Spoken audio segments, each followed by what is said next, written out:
संजीव कौशिक, पिछली बार तर्क था 6 महीने मिले था, काम ही नहीं कर पाए, बहुत कम समय था, डीकंपोजर भी है, कई सारे प्लांट्स डाल रहे हैं, अगले 1 साल में सब हो जाएगा। 1 साल बीत गया। राकेश भाई, अभी अब शुरुआती दौर में आपने कहा कि पिछले 8 वर्षों में कल की सुबह की जो हवा थी वो सबसे ज्यादा साफ थी, आज सुबह वो इतनी प्रदूषित क्यों हो गई? यदि गोपाल लाल ये बात कह रहे हैं, संजीव कौशिक जी, बात दिवाली के पहले 800 से पार एक्यूआई था, आज औसतन 400 है। आप बात ही नहीं आने देंगे। हाँ बोलिए। मैं ये कह रहा हूं कि कैसे इतनी प्रदूषण की क्षमता कैसे बारिश की वजह से, मैं ये कह रहा हूं कि पिछले 8 सालों में कल सुबह यदि बेहतर और आज सुबह यदि बदतर था, तो आप ये बात क्यों नहीं मानते कि जो दिल्ली में पटाखे छोड़े गए, जो सरकार के आदेश के कानून अदालत के आदेश के बावजूद जिस तरह से लाए गए, कहां से लाए गए ये पटाखे? कौन छोड़ने वाले लोग थे? इस स्तर की घटिया राजनीति करेगी भारतीय जनता पार्टी दिल्ली की जनता के लिए? दिल्ली के जनता के दिलों में यदि जगह बनाना है तो मानते हैं 2 मिनट के लिए, चलिए मान लेते हैं कि दिल्ली सरकार फेल्योर है। भाई साहब, देश के प्रधानमंत्री कहां रहते हैं? दिल्ली में ही रहते हैं ना, लुटिन जोन में रहते हैं, वहां पर प्रदूषण नहीं है क्या? पर्यावरण मंत्री कहां रहते हैं? दिल्ली में ही रहते हैं ना। सबके बावजूद मैं बार बार ये बात कह रहा हूं कि मिल बैठ करके कोई रास्ता निकाल, प्रदूषण या पर्यावरण किसी एक स्टेट के बस की बात है क्या? ये बार बार ये बात कहने तो अपने स्टेट में अभी कुछ दिन पहले सुप्रीम कोर्ट ने क्या कहा था आम आदमी पार्टी की सरकार को, पंजाब की सरकार को क्या कहा था? हम नहीं जानते, आप कैसे रोकेंगे? रोकिए पराली जलना, क्यों नहीं रोके?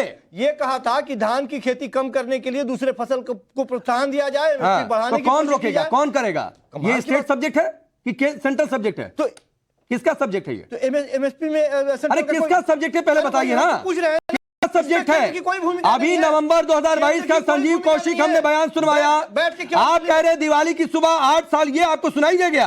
आपको मेरी बात सुनाई दे गई कि दिवाली की सुबह पिछले 8 सालों की सबसे, सुनिए संजीव कौशिक, तो उसमें माफी के साथ आपकी पार्टी की सरकार जिसको आप सपोर्ट करते हैं, कोई योगदान नहीं था, इंद्रदेव का योगदान था। बारिश हो गई, खोजे भारतीय जनता पार्टी और केंद्र में बैठी हुई सरकार पॉल्यूशन का सॉल्यूशन खोजे, लेकिन इस तरह से जो हिंदू गैर हिंदू के बीच में खाका बांट करके और अपनी राजनीति करने की कोशिश कर रही है दिल्ली की जनता। आज एक्यूआई कितना है संजीव कौशिक? आज एक्यूआई कितना है एक्यूआई? अरे वही तो मैं कह रहा हूं। अरे कितना है? तो वही तो मैं कह रहा हूं कि यदि गलत, कितना है पता है? कितना है? नहीं पता है इनको, कितना है पता नहीं है भाई, तो बताइए ना कितना है? मानक से ज्यादा है। अरे एक्यूआई कितना है? 200, 300, 400, 500, 600 कितना है? 500 से ऊपर है अलग अलग जगहों पे। कितना है? अलग अलग जगहों पे अलग अलग तरीके कितना है? कितना? एक एवरेज बताइए। पूरा में कुछ और एवरेज बताइए। मैंने कहा कि 500 से मान के 500 के ऊपर। दिवाली के 2 दिन पहले क्या था? 800 के आसपास। दिवाली के 2 दिन नहीं, 2 दिन नहीं, 4 दिन पहले की बात हम कर रहे हैं। दिवाली के 2 दिन से बारिश के बाद में तो मौसम ठीक ही हो गया। लगातार एक दिन। अभय वर्मा जी, आप लोगों ने पटाखे एक्सपोर्ट करवा दिए दिल्ली में, ताकि दिल्ली में लोग पटाखे फोड़े, पॉल्यूशन हो जाए। ये आपकी आम आदमी पार्टी सरकार के खिलाफ साजिश थी, उन्हें बदनाम करने की। राकेश जी, अगर भारतीय जनता पार्टी ने इतने पटाखे छोड़वा दिए तो इनको कोई मोरल राइट नहीं है दिल्ली में सत्ता में बने रहने का, क्योंकि दिल्ली के लोग अरविंद केजरीवाल और उनके सरकार के द्वारा कहे गए किसी भी बात को मानने के लिए नहीं तैयार हो रहे हैं। ये इनकी बातों से दिखता है। लेकिन राकेश जी, आपने जिस विषय पे डिबेट रखा है, मेरे को सिर्फ 2 मिनट दीजिएगा।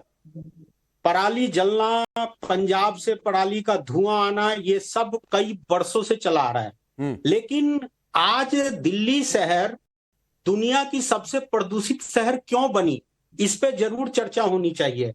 और इसके 2-3 बिंदु हैं जिसपे ना सरकार ध्यान दे रही है और ना इस पे कार्य कर रही है, जिसके कारण आज दिल्ली की जनता जहर नुमा हवा को सांस के रूप में लेने पे मजबूर है। सर, पूरे साल इस प्रदूषण से बचने के लिए पूरे साल सरकार को काम करना चाहिए। पहला, सीवर लाइन की सफाई नहीं होती, पूरे दिल्ली में सीवर लाइन ओवरफ्लो है, जिसके कारण प्रदूषण बढ़ता है। दूसरा, पीडब्ल्यूडी के नाले, फ्लड कंट्रोल डिपार्टमेंट के नाले साफ होते हैं, लेकिन उनका मलबा रोड से नहीं उठाया जाता, जो बाद में धूल बन के प्रदूषण को फैलाता है। जब से ये सरकार एमसीडी में आई है, 1 साल हुए इनके आए हुए, आप आके दिल्ली के गलियों का हालत देख लीजिए। नहीं अभय जी, ये तो कह रहे हैं कि इन्होंने पराली जलना रोक दिया। पंजाब में पराली जली कहां है? पंजाब तो 500 किलोमीटर दूर है। पुलिस तीनों स्टेट में आपके पास है, काम था रोकना बॉर्डर एरिया पे, आप रोक नहीं पाए पटाखों को लाना ले जाना। सरकार का काम है जन जागरण करना। क्या दिल्ली सरकार ने कोई जन जागरण किया कि दिल्ली की जनता पटाखे साहब, का यूज दिल्ली सरकार सरकार अपने के अधीन मोर्चे पुलिस पे होती तो अभी तक दूसरे पे धरपकड़ दोष करती, वो लगाती काम है। करती। जानबूझ दिल्ली करके आप की लोग 2.5 लेके करोड़ यूपी की से लेके आबादी चले आए, है। हरियाणा 2.5 गुड़गांव से करोड़ लेके आए लोगों को पटाखे यहाँ पे कैसे छोड़े और यहाँ का किया जाएगा? पॉल्यूशन जब बढ़ा तक दिया। आप आप उसके बारे में बात जागरूकता करना ही नहीं चाहते आप। चलाएंगे, कोई अभियान नहीं चलाएंगे, लोगों को जागरूक नहीं करेंगे, तब तक कैसे आप कमांड कर पाएंगे? अच्छा। सर, दिल्ली की परिवहन व्यवस्था को देखिए, जब पॉल्यूशन बढ़ता है, इन्होंने 9000 बस से 3200 बस कर दिया, तो लोग क्या करें? अपने वाहन से जाते हैं, जिसके कारण धुआं निकलता है और पॉल्यूशन बढ़ता है। सरकार अपनी नैतिक जिम्मेदारी नहीं ले रही। सरकार को दिल्ली में क्या क्या करना चाहिए वो नहीं कर रही। आपको यमुना की पता है कि सफाई नहीं दिल्ली में करवा रही। पॉल्यूशन का 69% अरे भाई साहब, पॉल्यूशन के अगल कारण बगल के आपकी स्टेट से सरकार है। खराब मैं तो सीधा सीधा कह रहा हूं, अरे पॉल्यूशन का कारण सिर्फ और सिर्फ आपकी सरकार है।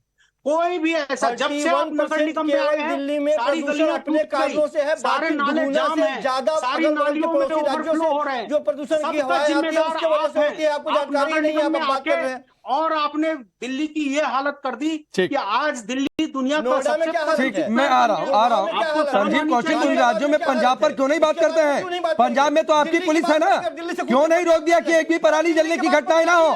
फिर मैं आपसे सवाल नहीं पूछ रहा होता, फिर मैं सिर्फ बीजेपी से सवाल पूछ रहा होता। आपको ये क्यों नहीं बात समझ में आती है? लेकिन